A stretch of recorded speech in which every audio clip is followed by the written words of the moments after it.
Hello, everyone. Welcome to a joint partnership program this evening with Peace Islands, New York, partnering with Interfaith Center of New York. And thank you for taking the time to join us. We have with us a very special guest, Melissa Rogers, and moderating the event today is our good friend, from our partner organization today.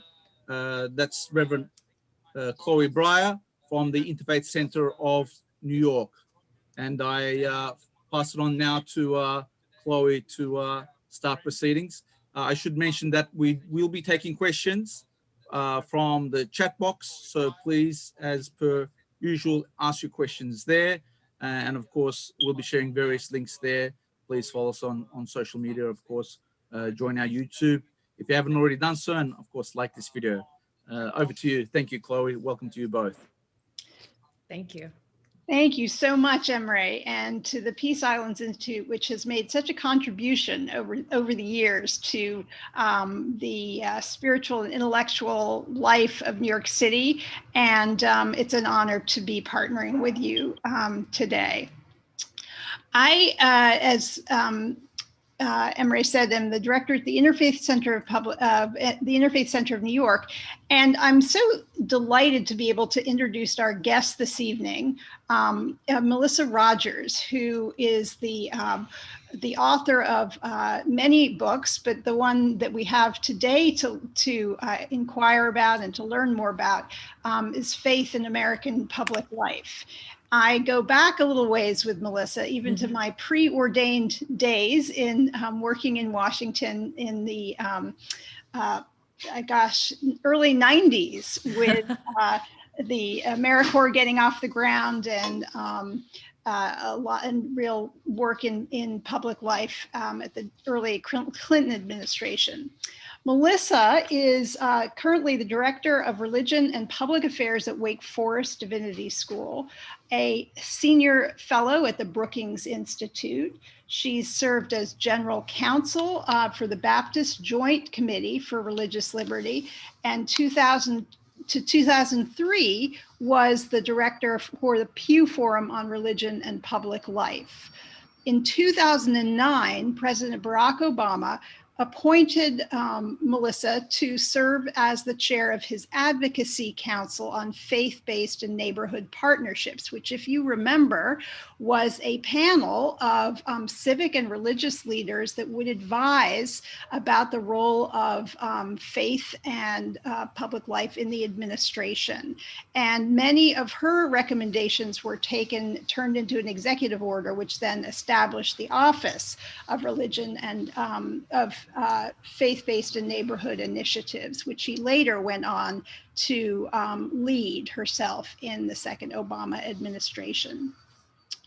I want just to be able to, I guess, begin, if it's okay with you, Melissa, to ask a little bit about, you have such a extraordinary sort of, vocation, it seems, in the intersection of religion and public life, and how it is something that promotes the common good as opposed to detracting from it. I'd love to know a little bit about your early life and what drew you to this area before we delve into your book. So I guess I will start with that question. Great. Well, thank you, Chloe, and thank you, Emre. It's great to be with both of you this evening. And as Chloe says, we all of us go a long way back with one another, probably more years than we'd like to admit. But I really have appreciated both of you as both friends and leaders in this community for so long. And it's a real treat to get to be with you. And I appreciate the invitation to speak with the group tonight. And I also want to thank everybody that's tuning in. I'm looking forward to our conversation, and I appreciate you taking some time to really engage on these issues, which I think have always been important and continue to become increasingly important as our nation lives on into a greater diversity and greater tension around some issues in this area. So, Chloe, thanks for your question about my background. I grew up in the pews of Baptist churches. My father was a minister, and our family goes back many years in the Baptist church. And so I first learned about the ideas of religious liberty and church-state separation in the Baptist church, in Sunday school and in Wednesday night training union and things like that. And one of the things I learned about was the history of Baptists, including in our own country, when we were a despised minority in many areas at the founding time of our country. And that always had a big impact on me, because I knew that we had grown since then and had a kind of societal, power that we lacked at that time. But the sensitivity to the issue of being a minority, being on the receiving end of some persecution, never left me, because it made me realize that life can be very hard in a country or in a region or even just a city or a neighborhood where you are the minority. And it's so important for those who are not in the minority to speak on behalf of those who may be less, less numerous in a particular area. And of course, it was in part because of this time of persecution at the founding era, during the founding era of our country, that Baptists became known for promoting church-state separation and religious liberty, not just for themselves, but for everyone. And so I learned that both as a civic principle, but also as a deeply theological principle, that we have to ensure that the government does not coerce people along religious lines and allows people to follow their conscience, wherever that might lead them. Whether it's to embrace a particular faith or to embrace no faith at all. The government has no role in pressuring people along religious lines. So, and of course, going along with that is the principle of the free exercise of religion, that everybody has equal dignity and infinite worth, and they need to be able to practice their faith as they see fit, not as government sees fit. So those were some things that I learned early on. And then I ended up going to law school out of just interest in law and public policy. And I never thought when I was in law school that I would be able to combine my professional interest in law with what at that time was more of a personal interest in religion. But as I was at a big law firm in Washington, D.C., working to pay off my law school debt, I began doing pro bono work for the Baptist Joint Committee for Religious Liberty. And then at some point, my colleagues there, James Dunn, the late James Dunn, and Brent Walker, offered me a full-time job. And so they gave me my first opportunity to work in this space. And I'll always be in their debt for that invitation.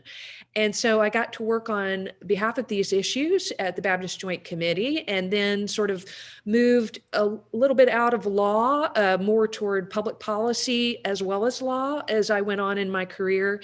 And then, as you indicated, sort of ended up, quite to my surprise, really, to be working ultimately in government.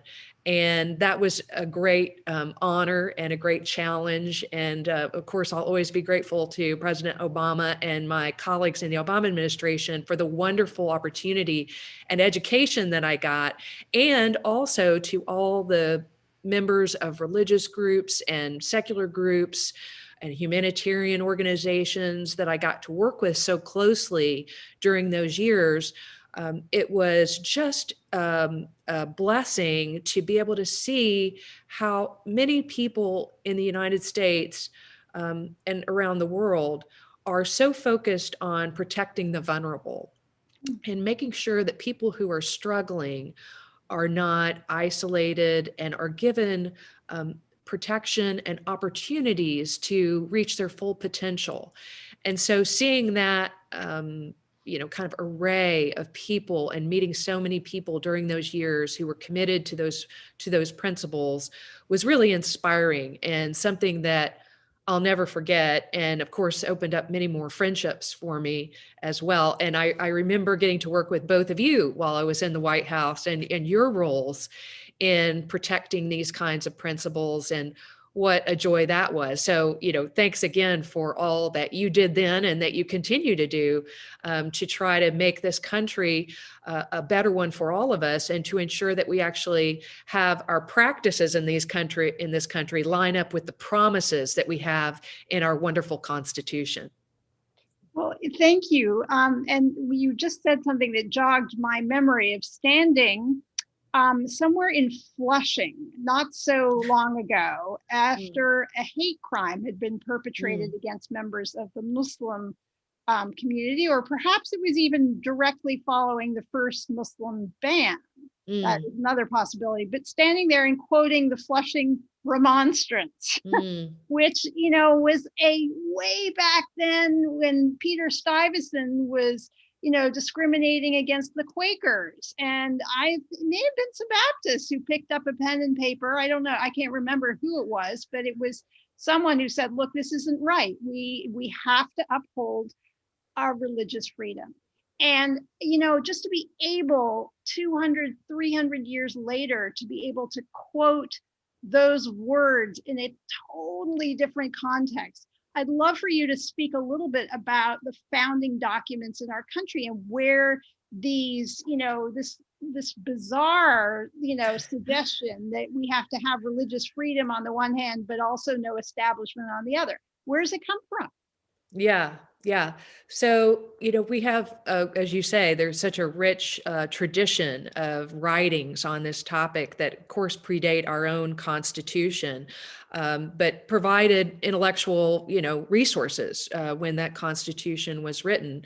And so, of course, we have in our own Constitution the guarantees of religious liberty that are in the First Amendment. That Congress shall make no law respecting establishment of religion or prohibiting the free exercise thereof. But even before that, we had a religious liberty guarantee in the body of the Constitution that says that there should be no religious test for public office. And that in and of itself was quite a revolutionary proposition, because some thought that offices and of course at the time in other countries, religious tests for public office were common. They were in the colonies and the states. There were tests for public office that were religion related in many places. And so to insist in the body of the Constitution that that government place no religious tests on people, whether to believe certain religious things or to be affiliated with certain groups, or even to affiliate with a religious group at all. That was a very important principle that was enshrined in our Constitution, the body of it from the get-go. And then, as we know, there was a reaction to the body of the Constitution by Baptists and others, I will say, saying that we needed to have more assurance that the federal government would not meddle in religion in ways that would be injurious to religious liberty for everyone. So pressure was brought to bear on people like James Madison, who then, finally decided, yes, this was something that he needed. He sort of switched sides and said, okay, we will put this additional language in amendments to the Constitution. He had originally said that there wasn't a need for it, but then he became convinced by others that there was a need for it, or at least he saw the political writing on the wall that it was necessary. And so he, started writing these precious guarantees that we have.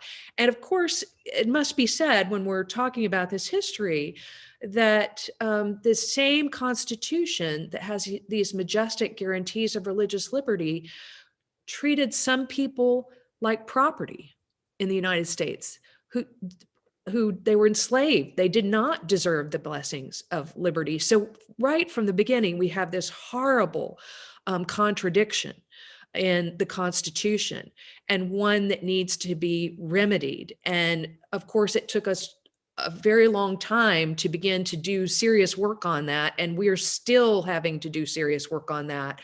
But it just remains so important for us to realize that, of course, we have fallen short of these principles right from the beginning, and we fall short of them still.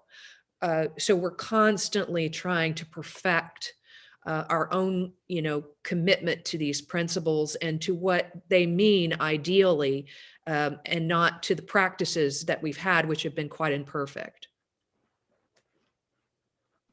I want to fast forward over the centuries to the first White House office under President Bush, and understand a little bit about how you can actually have a White House office of faith anything without establishing or without going against the Establishment Clause. So I'm wondering if you could say a little bit about how that office kind of came into being and your own role in it. Great. That's a great question. And one of the things I talk about in the book was that while President George W. Bush established the first White House office with the word faith in the name, that did not mean that that was the first time that the White House had ever engaged with religious leaders or done work in partnering with faith-based organizations. It goes way back. When you think about, for example, the letters that went from Thomas Jefferson to the Danbury Baptist Association, and the letter from President Washington to the Touro Synagogue community, those were forms of outreach and engagement with religious communities, Baptist and Jewish respectively. And so that idea of a White House, a leader in the White House reaching out to religious communities certainly goes very far back. And you can see in the chapter that I have on 1600 Pennsylvania Avenue and faith, it talks about how the president's initially had some staff that would deal with these issues, and then it became more formalized over time, took on a more formal character. I think really the first time was with President Eisenhower, when he kind of set up some, he brought in a minister to kind of handle a bunch of issues in this area and organize some efforts. So I found that research to be a lot of fun and interesting. So how do we, let me first say how we kind of square this with the First Amendment, and then I'll talk about how we got from Eisenhower to Bush and beyond.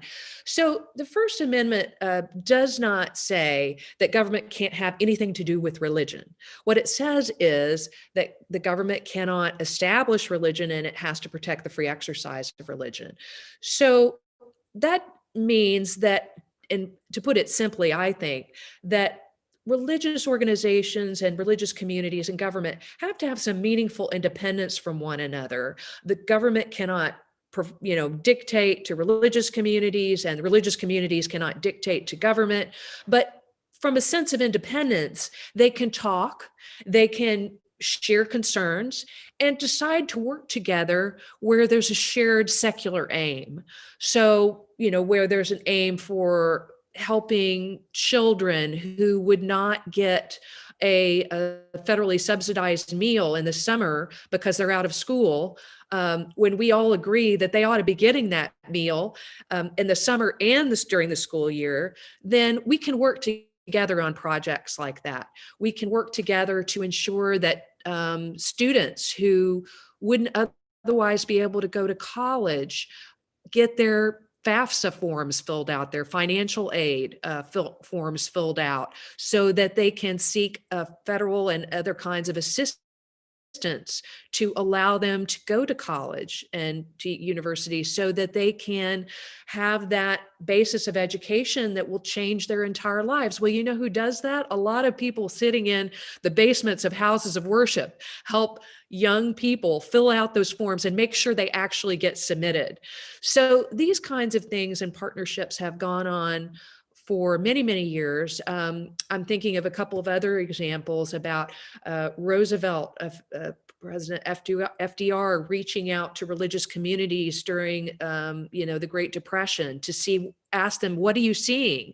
What can we do to make sure that people don't fall through the cracks in poverty?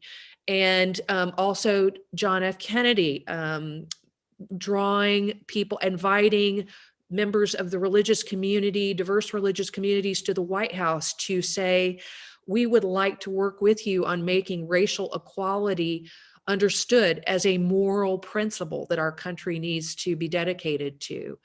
And so all these connections, there's a lot of rich connections that have happened over the years. Of course, there have also been times when things have not been, quite right from a constitutional perspective, when sometimes when there's been a preference for some religious groups over others, when there's been actual discrimination and fear-mongering about particular religious groups coming from the bully pulpit of the United States, which is, absolutely wrong.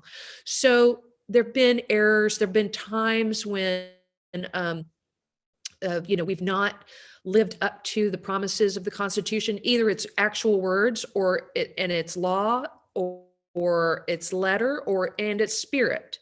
So all those things are true.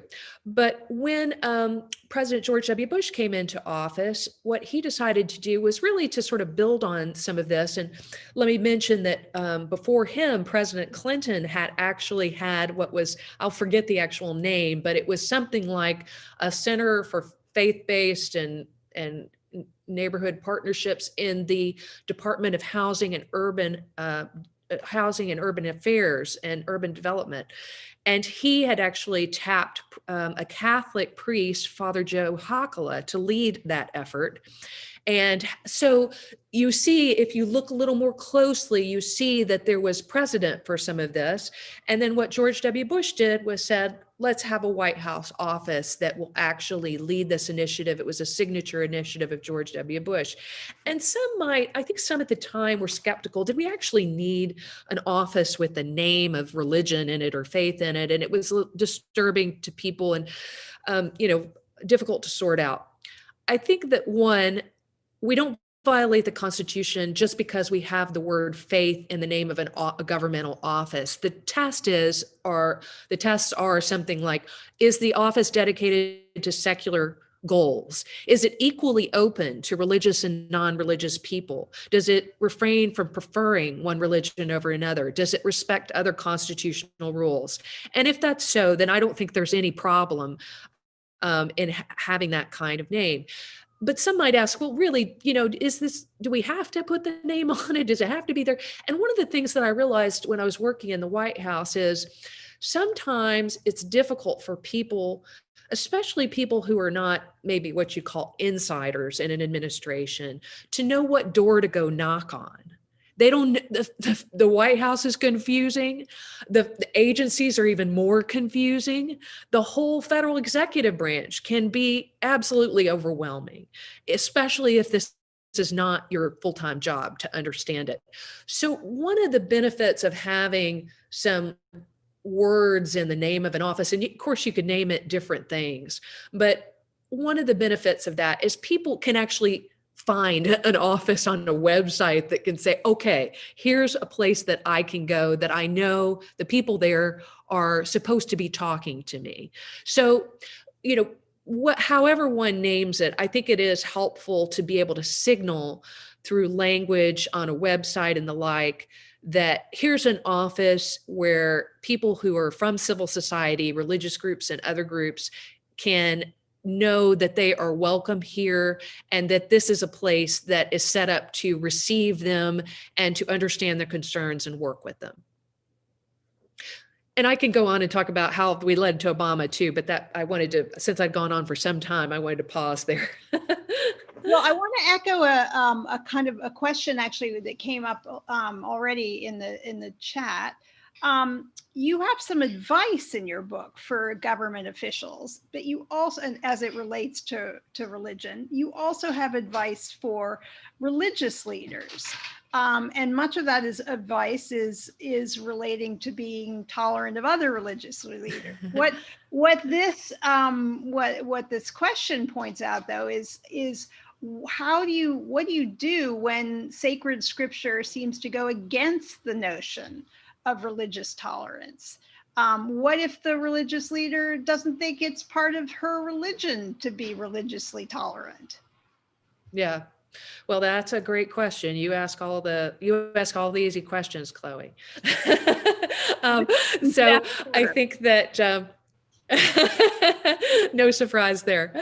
So, I think that one of the great things we've seen is engagement not only across traditions, but within religious traditions, where people are able to challenge people's interpretation of faith. So, there have been dialogues, whether they're Christian or Muslim or Jewish or Buddhist or Baha'i, where people have, I think, come to an ability to, in the best case, to be able to talk to one another and challenge interpretations that might seem to, to treat other people as less than fully human, or less than deserving of religious liberty. So those are certainly dialogues that are helpful.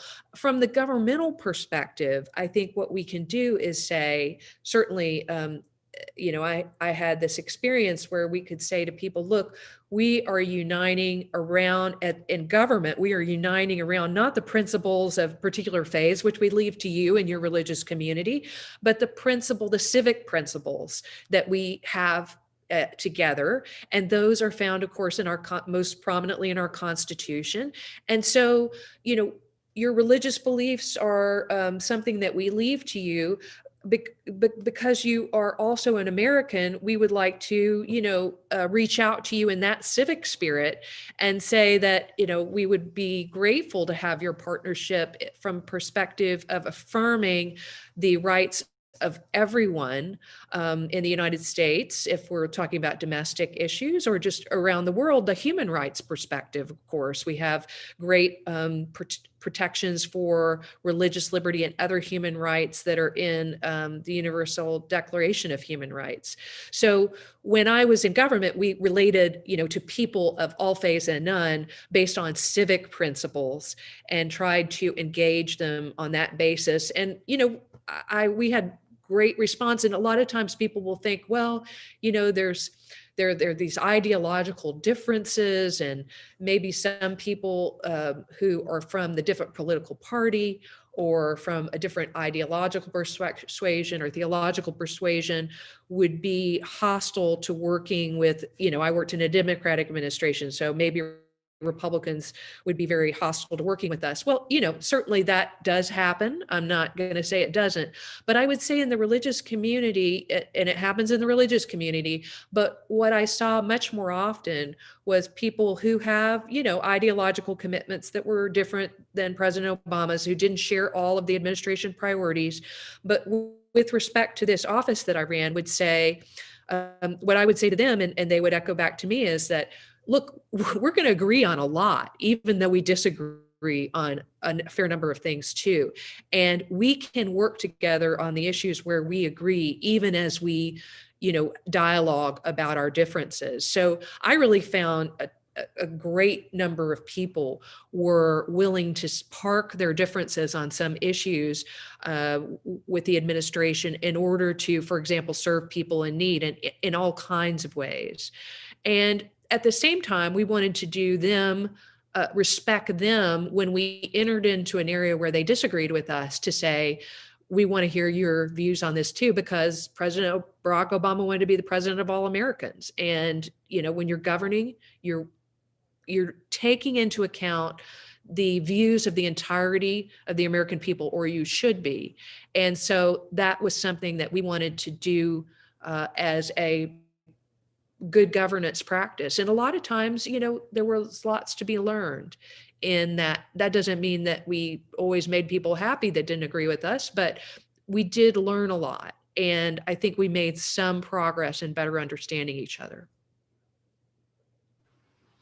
That actually, that's a good segue to your thoughts and advice for the incoming administration. We seem to have the White House Office of Faith-Based Initiatives and Partnerships seems to have sort of somewhat, I don't know what corner of the White House basement it's been relegated to for the past 4 years, but it seems not to be quite what it was. And maybe you could comment a little bit on how faith in public life has manifested itself during the Trump administration and what your hopes are for the next one. Yeah. So, I think the office that was prominent during the Bush years and then the Obama years, this Office of Faith-Based and Neighborhood Partnerships. It had slightly different names in each administration. That office really doesn't exist now. It was, during the Obama administration, it was located in the Domestic Policy Council.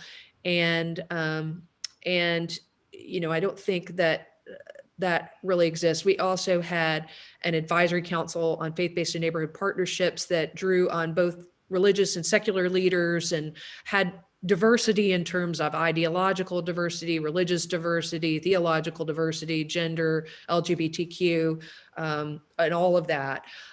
There hasn't been that either. It's been hard to tell. I frankly don't know a lot about this, but from what I've seen, there's been some kind of informal evangelical advisory council that has been, you know, constituted by a fairly narrow band of evangelicals. And so, you know, I think the work of the Biden-Harris administration will be to rebuild some of the traditions from the Bush and Obama years.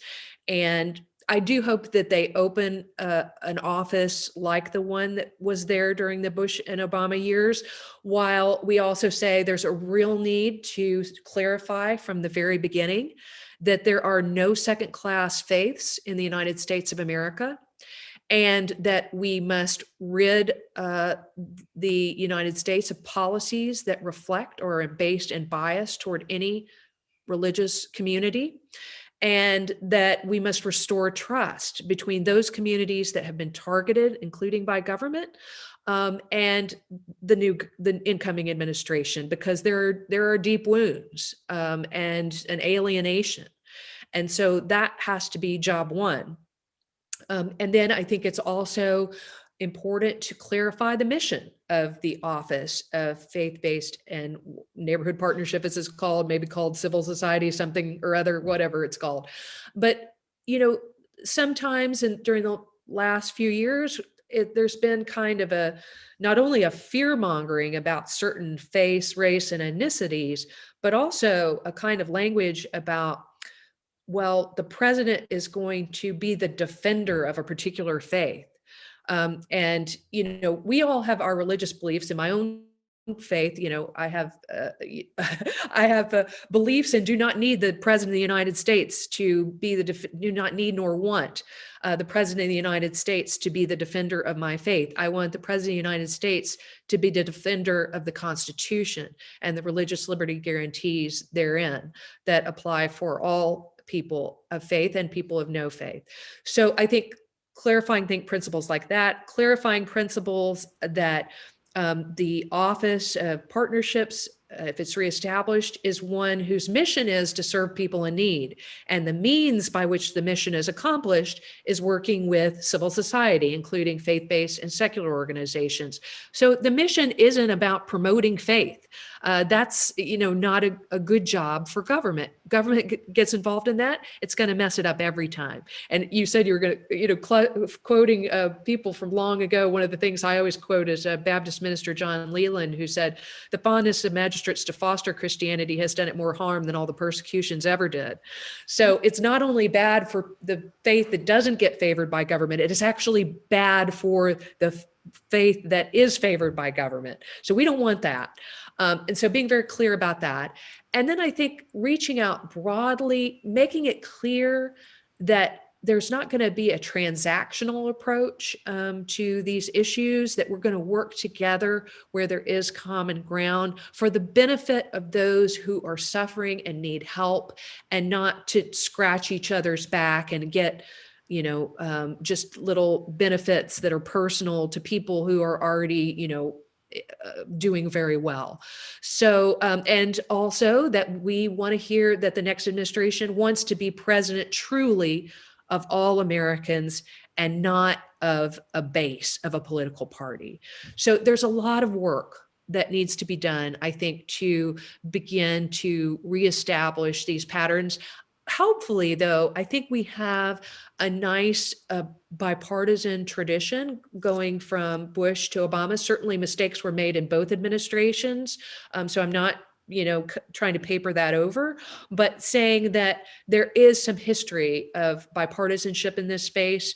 And I hope that is, there's efforts that by people who, worked in both administrations that continue to rebuild on that foundation, and not just to go back, of course, but to do the work of moving this effort forward, which will include a lot of things, including involving people who are explicitly secular, which are a growing population in the United States, including LGBTQ people who have sometimes felt the brunt of a kind of exclusion by faith communities.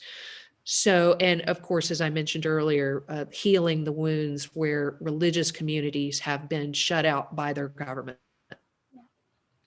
Well, I want to take this moment to turn it over and invite all questions from those of you who have been, listening in on this conversation, and really invite you to put those questions in and share them, and we'll have be able to include them, your questions in the conversation. And while you're doing that, Melissa, I would like to take the prerogative of the moderator and just turn for a second to the pandemic and religious freedom in the context of the last 8 months. Those of us, and I think a lot of people on this call are based in New York, and we have had, it has been it's been quite difficult to figure out, particularly in some communities that where the rates have of COVID have increased, and then are they being singled out based on their religion? But what about the fact that in Orthodox communities you really can't have a minyan online? I mean, we seem to have kind of, I don't know, verged into new territory with the pandemic as it relates to religious freedom. And I just was hoping perhaps you might be able to comment on that as well. Right. Yeah. This is a really tough issue because, as you say, who could have imagined, just even a couple of years ago, that we wouldn't be able to have services on the, major religious holidays and gather because of a contagious disease. None of us could have even imagined that. But here we are. And it's not, there are good reasons for us being very concerned. We knew initially, we had a hint about this when, of course, we all know that case where there was this choir practice and people singing, and so many people got sick. And that was an early indication of some of the, unusual risks that we were going to face. So the risks are real. And of course, right now we see with the cresting again of the virus that we have to be very vigilant from a public health perspective. And we can't say that those risks go away simply because they're religious gatherings. At the same time, I think there's room for improvement with government leaders on being sensitive to the sacrifices that religious people are making. The one you referred to about minions is a good one. I think sometimes we've also seen, I know Catholic communities have faced particular challenges because of some of the communion practices there. And sometimes I think we've seen some governmental leaders not do two things. One is not be as sensitive as they can be about, especially about language, referring to gatherings, including religious gatherings, as non-essential can send a really bad signal because, for religious people, gatherings are essential, but they're using that word in a different way. But it's not, I guess I've sort of counseled government officials to say, using the word essential is not essential. Try to find another way to describe what you're getting at here so it doesn't make people feel like you're making a value judgment about their religious beliefs and practices. So, and then also I think, it was understandable at the beginning, when there was kind of an ad hoc approach to these things, where all gatherings weren't necessarily being treated the same. And I think there just has to be a real rigor about treating all gatherings that have certain attributes the same way. All indoor gatherings the same, outdoor gatherings are different, treating them the same. Because, you know, my own church has not met, and it's still not meeting in person. We're only doing online worship, and we've had one or two outdoor meetings or gatherings.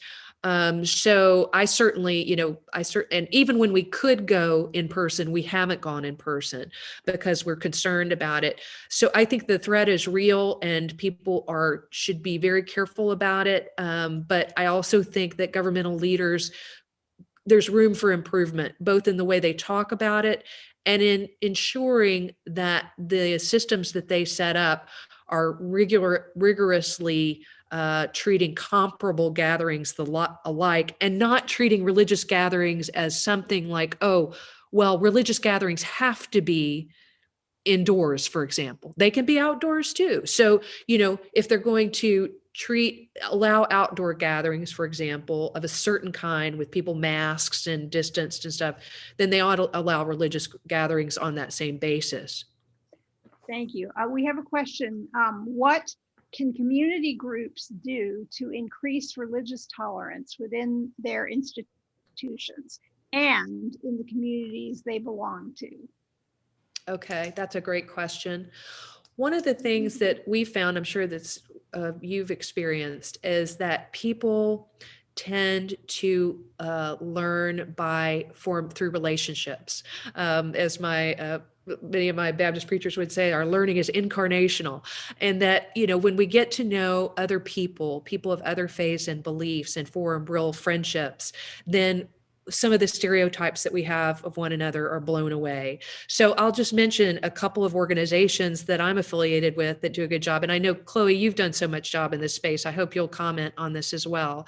But in addition to your and Imre as well, your organizations, the organizations that I've worked with include Gerwin Ahuja's Know Your Neighbor project that links people who are of different faiths and beliefs for conversation, and that has really had a good effect. And also an organization called the Multi-Faith Neighbors Network that's run by Pastor Bob Roberts, who's an evangelical Christian, Imam Mohammed Majid, and Rabbi David Saperstein. And those networks have also been very influential, especially, I would say, in evangelical Christian communities, in helping people to get to know folks who are Muslim or Jewish or other faiths, and forming real friendships and relationships. And that seems to be just very key to our progress. And of course, clergy can do so much by making sure that they, when they're preaching and teaching, that they're always thinking about whether they, are looking at scripture in a way that would never dehumanize people of other faiths and beliefs. I certainly believe that's a part of scripture that I read. So I think that we've seen a good job with many members of the clergy doing that as well.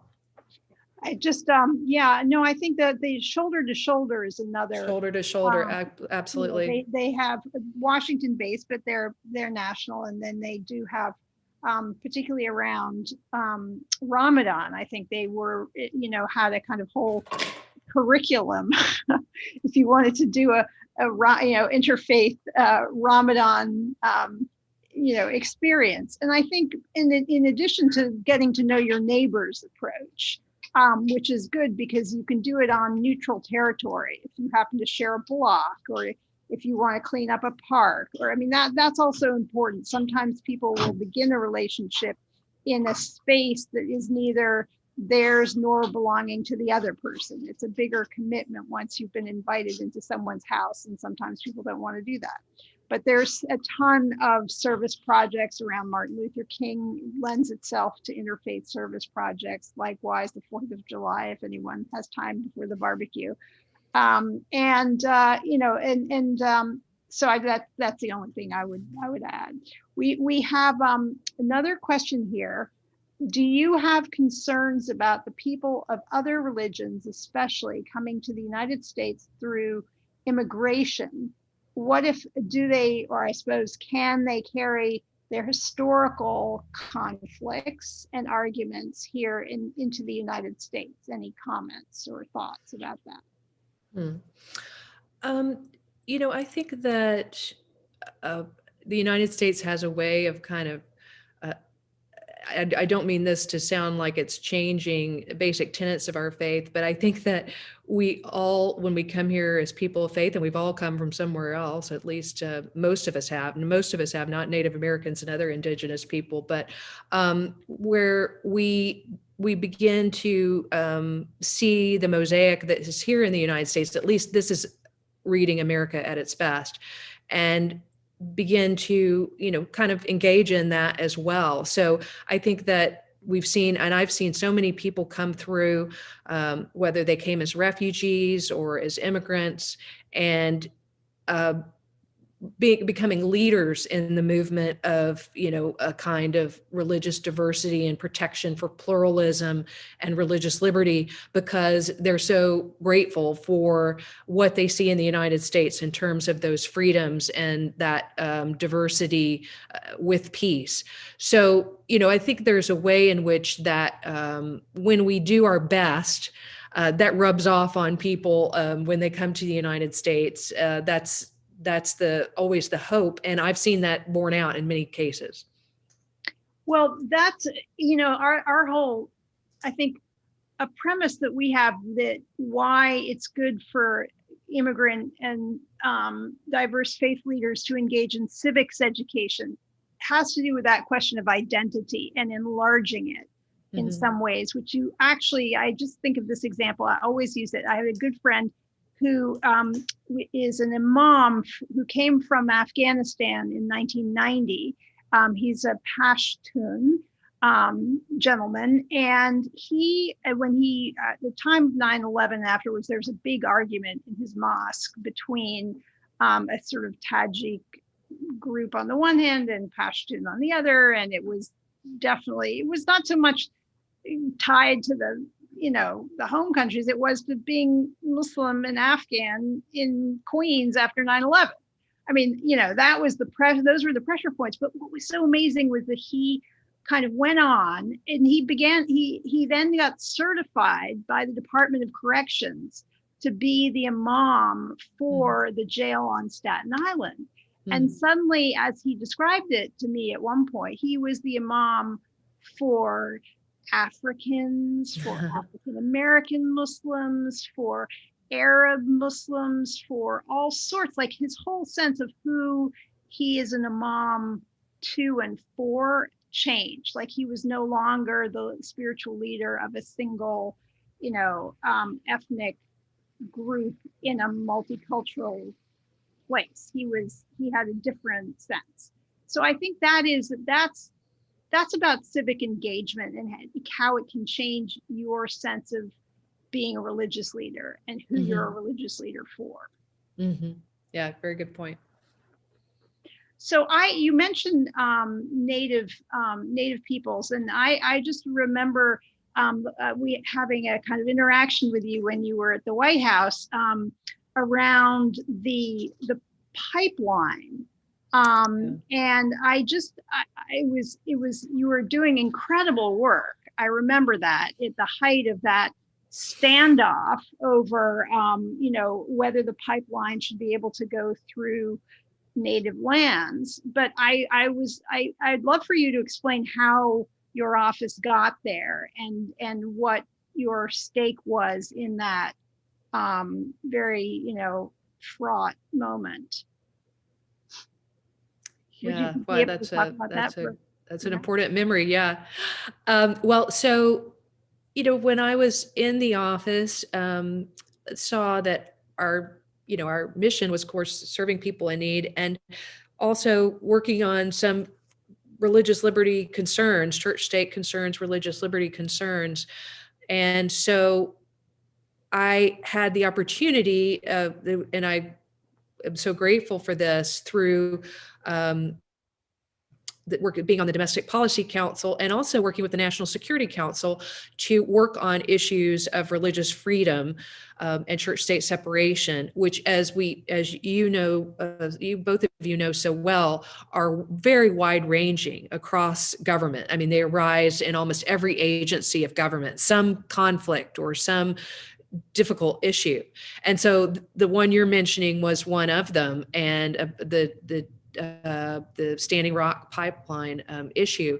And so as that became more of a central issue for us, I had a colleague in the Domestic Policy Council who was actually dedicated day in and day out to Native American issues. And so I started, and so normally I would not have been quite as involved, but because she was doing stellar work always, but it became something that became so large that I was getting a ton of contacts about it, and began to take more of a role in it. And we began to, try to do what we did when things like this happen, is begin to write more about it for the people that were above us and say, here's what's going on. Here are people's concerns. Here's the status. Here are the options.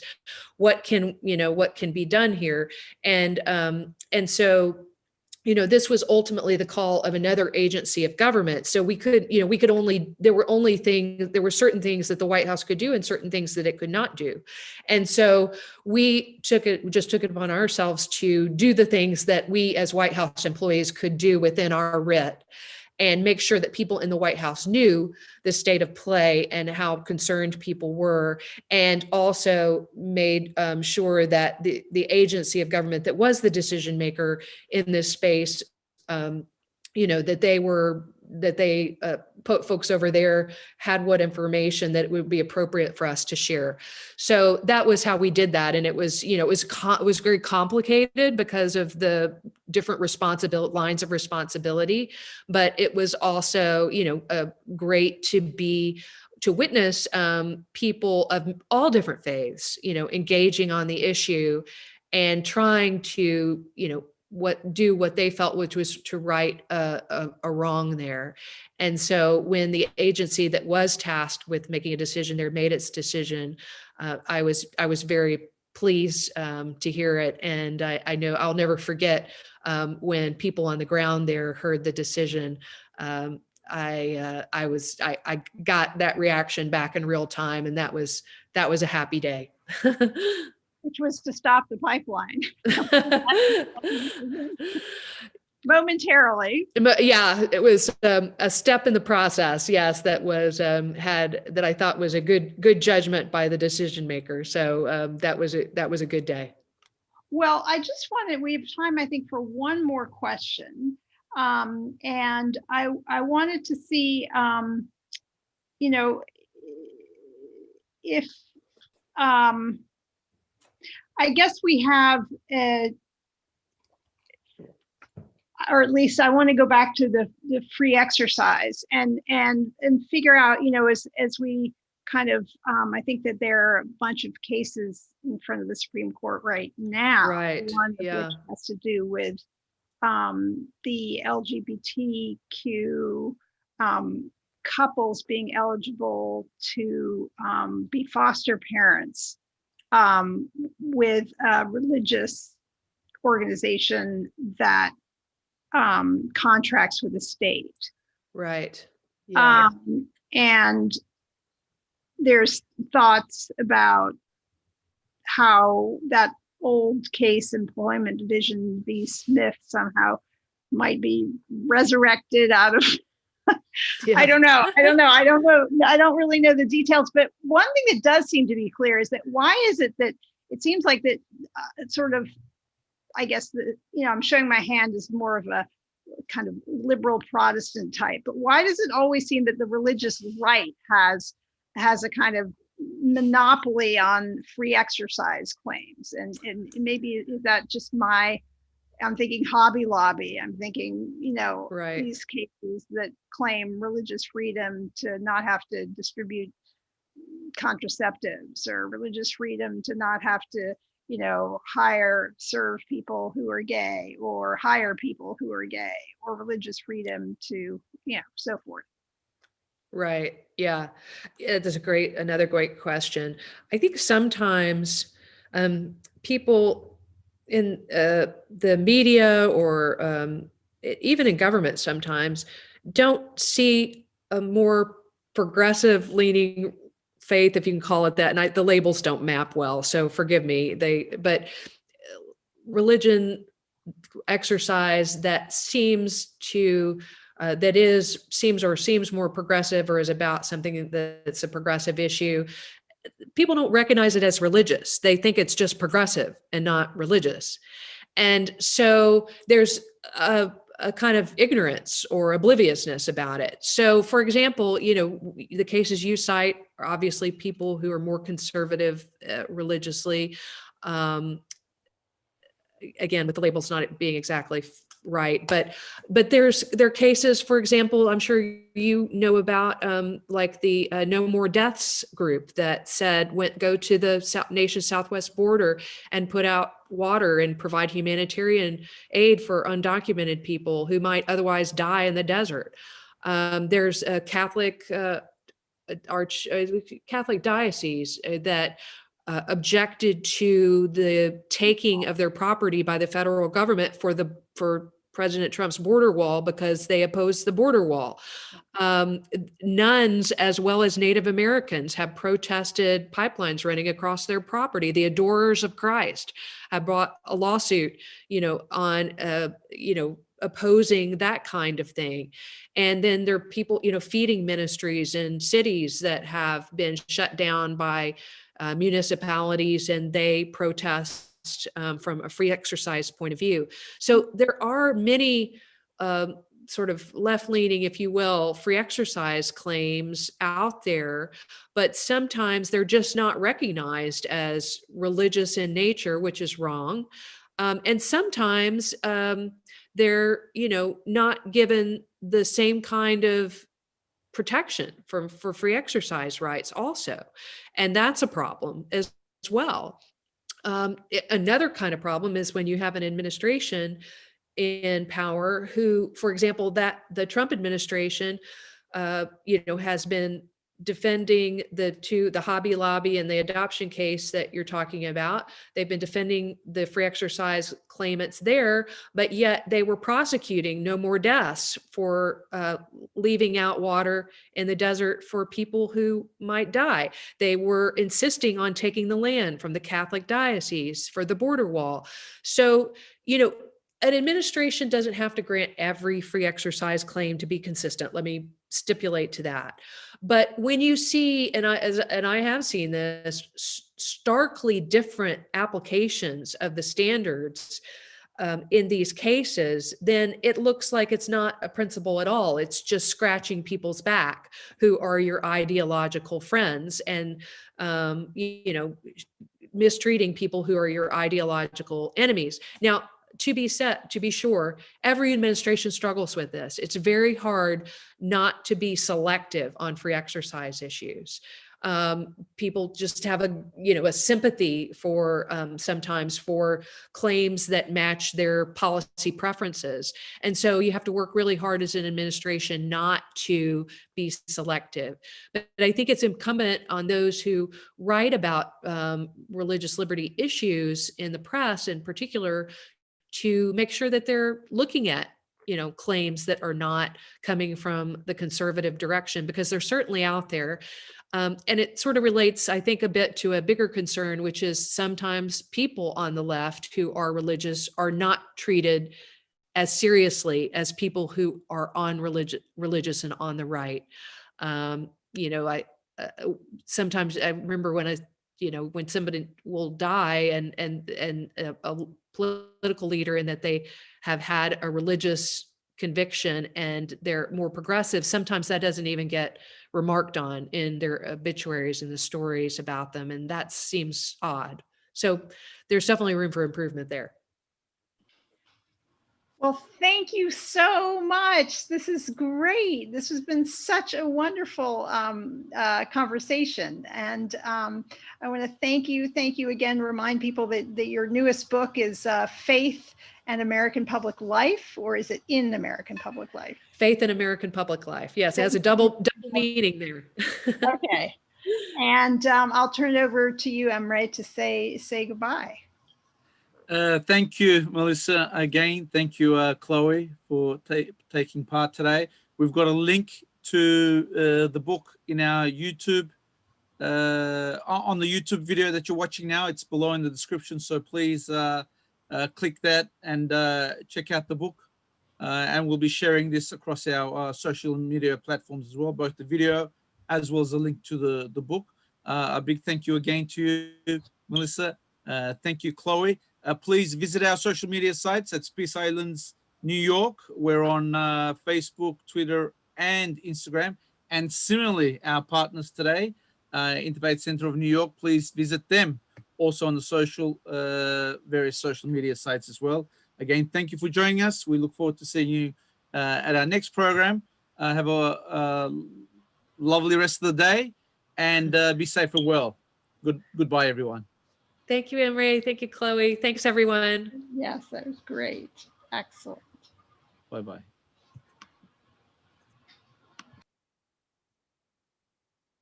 Okay, that's it.